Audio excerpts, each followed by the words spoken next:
Et alors j'ai la chance de recevoir ce matin une humoriste qui mêle chansons et sketchs sur scène. Bonjour Sandrine Saroche. Bonjour Thomas. Et merci d'être là pour nous parler de ce nouveau spectacle qui s'appelle tout simplement Sandrine Saroche. En toute modestie. Voilà, et juste pour permettre aux journalistes de se la péter un peu en utilisant le mot éponyme, c'est ça.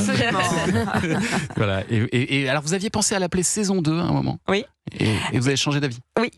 Pourquoi? Parce que justement, on commence à me dire, mais si on n'a pas vu la saison 1, j'ai dit hop. Ah, oui. J'ai fait marche arrière et je l'ai appelée, voilà, Sandrine Saroche. Je me suis dit, au moins, comme ça, tout le monde connaîtra mon nom. Ça a le mérite d'être assez clair, effectivement, comme promesse. Ce spectacle, il est né après votre participation à un congrès de professionnels de la psychiatrie. Vous voyez, Héloïse, hein. C'est-à-dire que des professionnels de la santé mentale vous ont demandé de venir les faire rire, c'est ça? Parce qu'ils étaient à bout. Mais c'est exactement ça. C'est vrai? C'est exactement ça. On sortait du Covid et effectivement, ils se réunissent régulièrement en congrès et ils m'ont demandé effectivement de venir dans l'après-midi faire une sorte de bulle, une sorte de récréation pour les psys. Alors psychiatres, psychanalystes, psychologues, pas psychopathes, mais enfin voilà.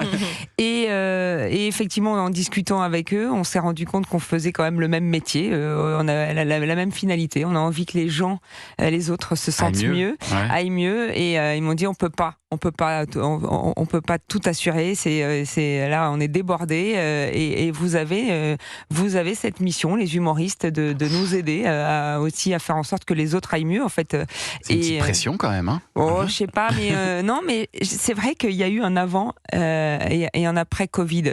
Mais est-ce qu'ils se marraient les psys dans la salle? Ou est-ce qu'ils sont durs à faire rire? C'est un bon public, les psys? Ça va. Ça va. Ils comprennent bien et tout. Ouais. Et on sent que vous faites du bien aux gens, effectivement, dans la salle, parce que vous parlez de sujets qui les concernent, le divorce, la ménopause, la constipation, enfin voilà, des sujets du quotidien. Le quotidien.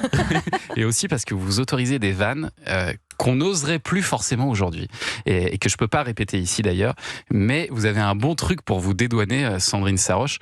Vous demandez au public, ça passe encore ça? Exactement. C'est pas mal comme technique. C'est une technique imparable parce que du coup on peut tout dire. Et vous dites j'ai pas de limite sur scène? Alors c'est vrai que la scène est pour moi un espace de liberté bien plus important que celui des médias dans lequel j'exerce. Parce que vous faites des chroniques aussi. Évidemment, je fais des chroniques depuis quelques années et même si la liberté c'est un sentiment, hein, donc après le débat est illimité. Est-ce qu'on peut encore parler de tout, etc. Bon voilà, c'est un peu le sujet tarte à la crème. Télé, c'est sûr qu'on va vous mettre des limites. Évidemment. Je pense que vos papiers, ils sont relus, par exemple, aujourd'hui, quand vous faites des papiers à mais ça a toujours été le cas. Même sur le privé, Paris Première, RTL, exactement. J'envoie, j'ai toujours, mais je crois que tout le monde envoie en fait ces papiers. Donc c'est pas, mais la question c'est pas les limites que l'on se fixe soi-même ou les limites que fixe la chaîne, etc. C'est de toute façon que sur scène, on a une liberté qu'on n'a pas ailleurs. Donc qu'on a évidemment dans sa vie de tous les jours, dans les dîners, etc. Mais c'est pour ça qu'il faut aller voir les artistes sur scène. Voilà, c'est très important. C'est un des seuls endroits où vous ne vous auto-censurez pas, en fait. Ouais, puis l'autocensure, elle est de toute façon, elle est là parce que moi je travaille pas toute seule, j'ai des co-auteurs et quand on travaille, notre limite, c'est est-ce que c'est drôle ou pas. Voilà, c'est pas, c'est surtout ça, parce que il peut y avoir des choses qu'on pourrait dire, mais si ça nous fait pas rire, quand ça devient anxiogène, quand ça devient donneur de leçons, parce qu'en fait, la limite, elle est vite franchie, hein, en fait, hein, de dire tiens, je vais leur donner une petite leçon de paléontologie, hein, par exemple. Et alors, c'est un spectacle dans lequel, sans être imitatrice, vous faites quelques imitations, notamment Vanessa Paradis. Joe le taxi, ça ressemble à quoi en Sandrine Saroche? Joe le taxi, il va pas partout. Il va pas partout. Le texte est limite, mais c'est pas les bonnes paroles. J'ai beaucoup aimé aussi quand Fanny Ardant nous a parlé du nouveau nom de la province. Parce qu'on dit plus la province maintenant, il faut dire les territoires. Les territoires, absolument. Avec les yeux un petit peu mi-clos et la tête renversée en arrière, un peu comme Fanny Ardant dit les territoires, parce qu'on vous respecte. C'est ça, Fanny Ardant qui nous respecte. Et puis alors c'est un spectacle dans lequel vous chantez beaucoup, évidemment, c'est incontournable dans vos spectacles. Les gens vous le demandent. Absolument. C'est comme ça que vous êtes fait connaître. Ouais, c'est vrai. C'est vrai que c'est aussi moi, je chante depuis tout le temps, depuis que je suis enfant. J'ai fait du chant lyrique. J'ai chanté l'année dernière à l'Opéra Garnier. Donc oui, j'aime ça. Il y a notamment un passage où vous retracez tout ce qu'on a vécu depuis l'arrivée d'Emmanuel Macron au pouvoir. Certains passages que j'avais même effacés de ma mémoire. J'avais oublié cette histoire d'Olivier Véran qui se fait vacciner et qui cache son téton. Qui cache son téton, absolument. Son téton. Ça se rappelle du biceps. Moi, le biceps m'a plus marqué que le téton. Il y a eu les deux. Il y a le téton et son biceps, effectivement, qui le banda. Bien sûr. Et alors, pour que le public reparte avec la patate, vous terminez par une chanson sur la mort et la dépression. Oui. Sandrine Saroche. Je crois qu'on a la musique en régie. Est-ce que vous voulez bien nous la faire ce matin? Alors, il faut que j'explique un petit peu, justement, parce que je leur dis, le contexte, c'est, je leur dis, je suis allée voir un psy. Pas pour moi, pour vous.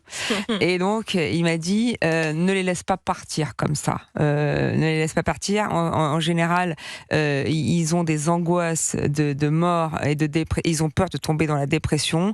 Donc, fais-leur une chanson sur la mort et sur la dépression. Regarde ta salle, hein, tu vois, c'est celle qui est remplie de personnalités déviantes.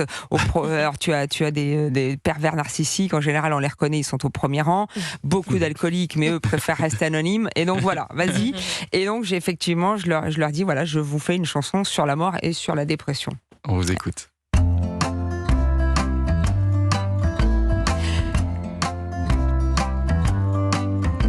Quand tu vois tout en noir, quand t'as plus rien à perdre, quand du matin au soir, ta vie est une tartine de merde, quand t'es dans l'ambulance et que dehors, il flotte. Sur la route des urgences, tant que t'es pas mort, sifflote. Et là, je leur explique pourquoi le sifflotement. Non, mais ça, c'est très important, le sifflotement. Mais c'est... Bon.